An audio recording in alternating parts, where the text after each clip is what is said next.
मैया की जय। जगत जननी जगदम्बा अम्बा मैया की जय। बंधु माताओं, नवरात्र का पावन अवसर है। आज चौथा और पांचवा नवरात्र का स्वरूप है, क्योंकि इस बार नवरात्र 8 दिन के हैं। तो आज ही चतुर्थी है और आज ही पंचमी है।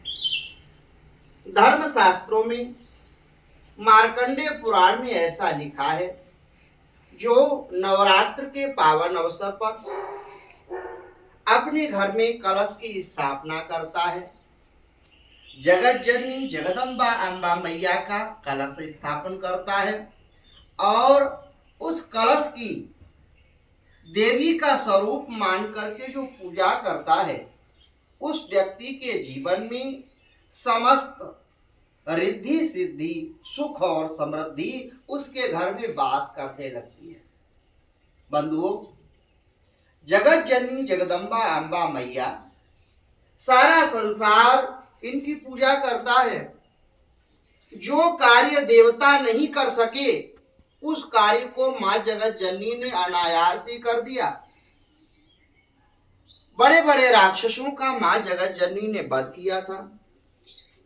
ऐसे राक्षस थे जिनको मारने के साथ उनके अनेक ही रूप प्रकट हो जाते थे, जैसे रक्त बीज। अगर उसे पराजित किया जाता और उसका कहीं भी उसके कोई शस्त्र लग जाता, तो उसका एक स्वरूप दूसरा प्रकट हो जाता, रक्त बीज। उस रक्त बीज का वध मां जगत जननी ने किया अपने भक्तों के कल्याण के लिए। इसलिए नवरात्रि के पावन अवसर पर सभी भक्त जगत जननी की पूजा करते हैं और पूजा करने के साथ साथ उनकी प्रार्थना करते हैं, जगत जननी मां, आप केवल गणेश और कार्तिकेय की ही मां नहीं हो, अपितु आप सारे संसार की मां हो। क्योंकि ऐसा वर्णन है, या देवी सर्वभूतेषु मातृरूपेण संस्थिता नमस्तस्यै नमस्तस्यै नमस्तस्यै नमो नमः। हे मां, आप पूरे विश्व की मां हो और मां की शरण में जब कोई भी भक्त पहुंचता है, तो मां अनायास ही उसके समस्त कार्यों को पूरा कर देती हैं।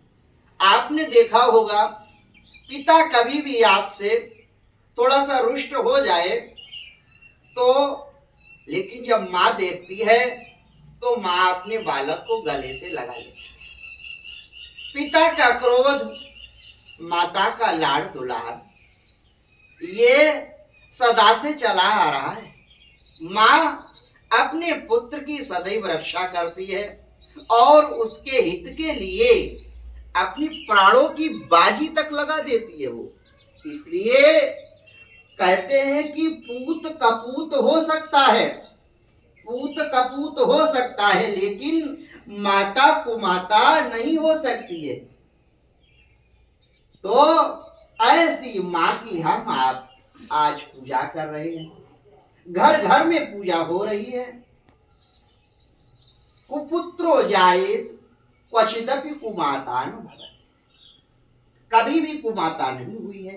ये जगत जननी मां अपने भक्तों के लिए तरह तरह के रूप धारण करती हैं। कभी ये दुर्गा बन जाती हैं, तो कभी ये मंगल करने वाली, सर्व मंगल मांगल्य, अपने भक्तों का मंगल करने के लिए कल्याणी बन जाती है। ये मंगला भी हैं, इनका नाम मंगला है।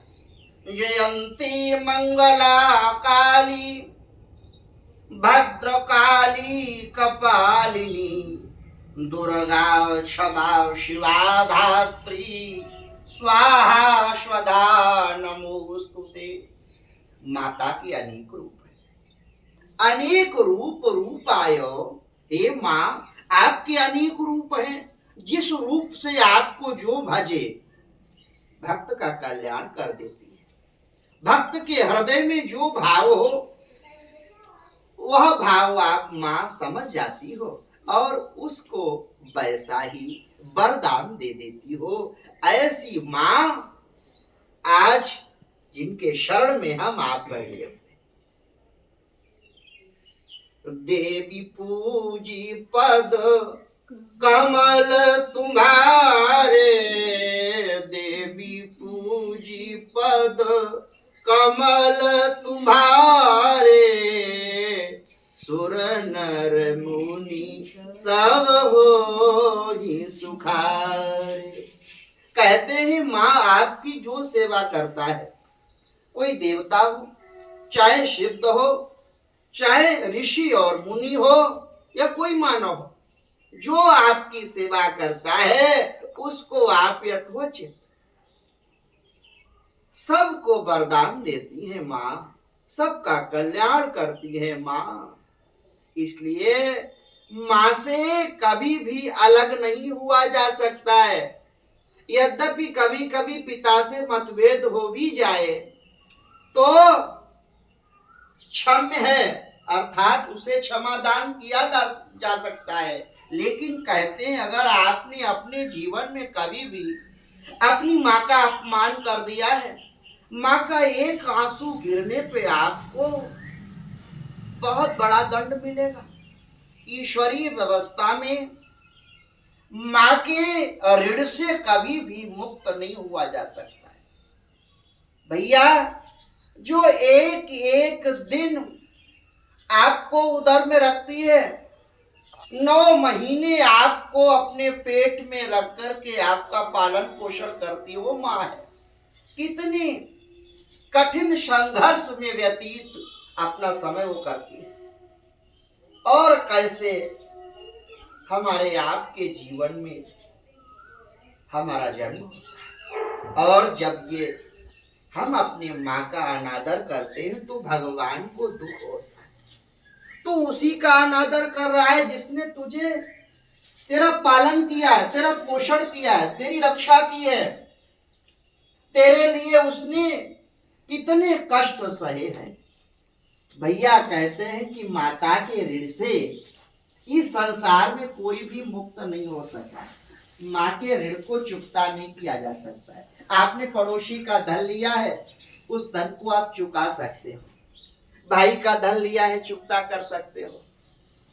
परिवार का धन लिया है, चुकता कर सकते हो। लेकिन कहते हैं जो माँ का ऋण है, उस ऋण से आप कभी भी जीवन में मुक्त नहीं हो सकते।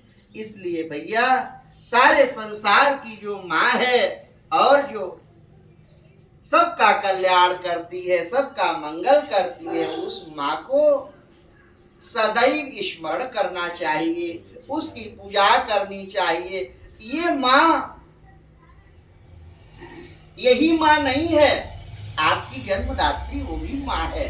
जितनी आप इनकी पूजा कर रहे हो उतनी ही आपको अपनी माँ की पूजा करनी चाहिए। ये वही तो माँ है जिसकी आप पूजा कर, ये वही माँ है।